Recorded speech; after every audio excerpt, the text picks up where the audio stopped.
こんにちは。日本語ポッドキャストへようこそ。あゆみです。いつも聞いてくれてありがとうございます。ケンです。ケンさん、早速ですが、私この前京都に行ってきたんです。いいですね。京都は日本の伝統的な場所がたくさんありますからね。そうなんです。でもそこで少し失敗しちゃって。失敗ですか？何があったんですか？あるお祈りする場所に行ったんです。そこでパンパンって手を叩いたら、周りの人に変な顔で見られたんです。なるほど。それは気まずいですね。すごく気まずかったです。私何か間違えましたか？あゆみさん、そこは神社でしたか、それともお寺でしたか？どっちだろう。正直違いがよくわからないんです。実は、それが一番のポイントなんです。今日は神社とお寺の違いについて話しましょう。お願いします。これ本当にややこしいですよね。そうですね。日本人でも時々区別がつかない人がいますよ。よかった。私だけじゃないんですね。どっちも古い建物だし、お祈りする場所だし、同じに見えます。外国から来た観光客の方は特によく間違えますね。そうなんですよ。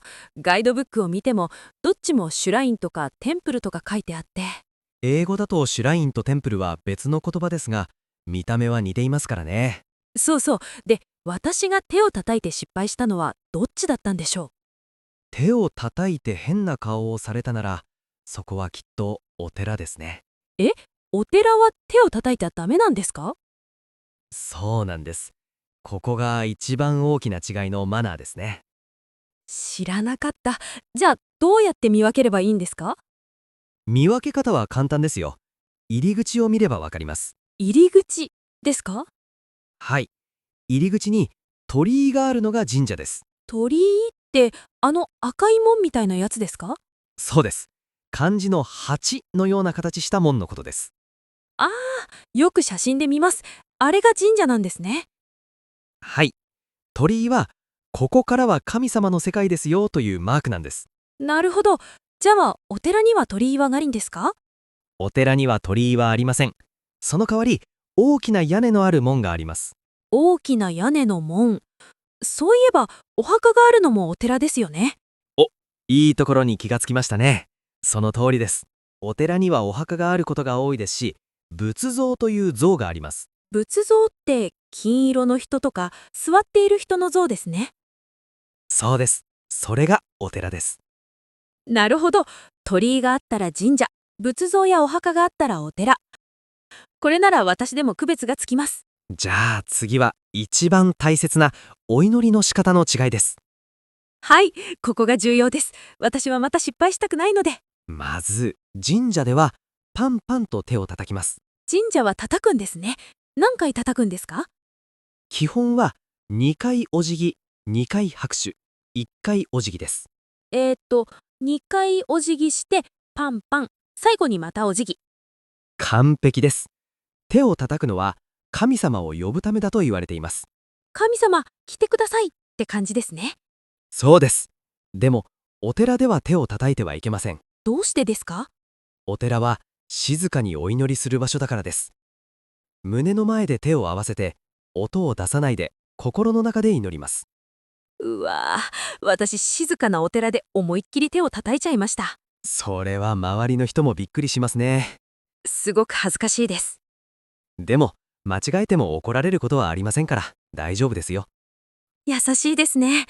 でも、どうしてそんなにルールが違うんですか？それは、信じているものが違うからです。神社は、神道という日本独自の宗教です。神道。神道は神様ですね。はい。山や川、自然すべてに神様がいると考えます。一方、お寺は仏教です。インドや中国から来ました。ブッダの教主へですね。それはなんとなく知っています。イメージしやすいように、例え話をしましょうか。ぜひお願いします。神社は、お祭りやパーティーのような場所だと思ってください。パーティーですか？意外です。結婚式をしたり、子供の成長を祝ったり、神様と楽しむ場所なんです。だから、手を叩いて賑やかにします。なるほど。だからパンパンって音が OK なんですね。そうです。反対に、お寺は図書館や学校のような場所です。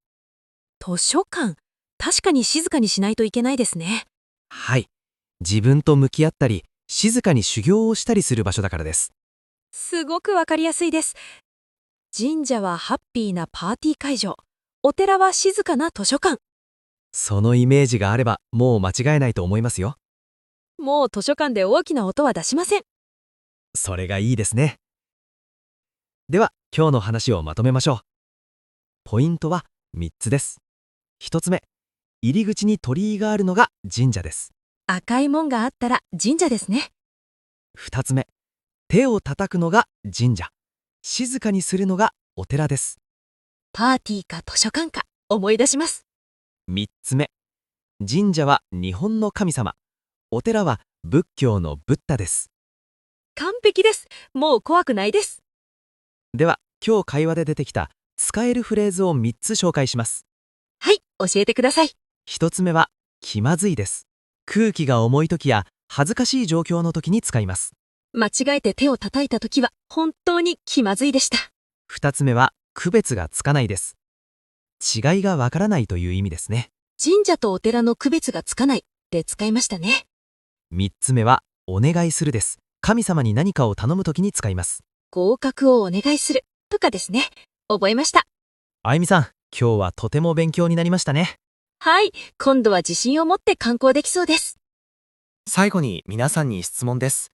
皆さんは神社とお寺、どちらの雰囲気が好きですか？ぜひコメントで教えてくださいね。ではまた。